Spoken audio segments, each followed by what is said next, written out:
И подпредседателот на ВМРО ДПМН Александар Николовски, влијателниот пратеник од истата партија Драган Ковачки, но и екс-министерот за внатрешни работи Оливер Спасовски, бизнисменот Орце Камчев, но и група на уредници и новинари на повеќе медиуми со критички став кон власта на СДСМ и ДУИ, се шири списокот на луѓето кои добивале посебен третман од тајната полиција и не станувало збор за прислушување во сите случаи, туку за дел од таргетираните луѓе се прибирали информации од разни извори за нивните ставови, искази во разни прилики, средби со други луѓе и други нивни активности. Сите овие информации сепак станувале дел од аналитичкиот центар на АНБ, но поголемиот дел бил најден во печатана форма и илјадници страници оставени во една од канцелариите на раководните лица. Вице-премиерот Николовски, кој што одподавна тврди дека бил цел на тајните служби, во вчерашното интервју за Алфа изрази сомневање дека ова не е прв случај на злоупотреба на тајната служба, но секогаш жртвата е ВМРО ДПМН, што представува доказ дека одредени структури се обидуваат да надвладеат демократијата во државата.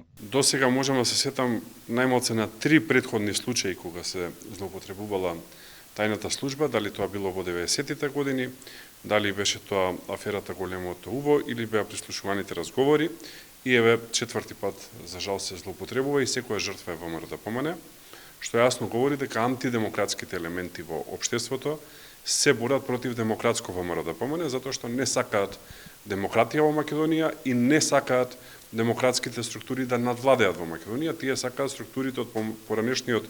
комунистички режим на поранешна Југославија да продолжат да владеат со Македонија. Ние сме антипод на тоа и се спротивставуваме на тоа и затоа ова се случува. Инаку порталот МКДМ, кој ги објави новите имиња од списокот, тврди дека целата операција ја водела група десетина вработени на чело со тогашниот директор Виктор Димовски, помогнат од поранешниот директор на АНБ, но и Јовше Ременски, поранешен висок раководител во агенцијата. Задачата на оваа група според порталот била да се откриваат така наречени непријателски елементи во државата, чија цел била да ја урнат актуелната власт и кои наводно биле против евроинтеграцијата на Македонија, затоа што биле против францускиот предлог. За најголемиот дел од овие активности, групата дури и успевала да обезбеди соодветна процедура за добивање дозвола за примена на посебните мерки со образложение дека се работи за луѓе кои наводно се подготвувале да ја урнат актуелната власт и поединци кои наводно биле против интеграцијата на Македонија во ЕУ. Со ваквото образложение лесно се добивала дозвола за примена на тие посебни мерки на комуникациите според законот за следење на комуникациите.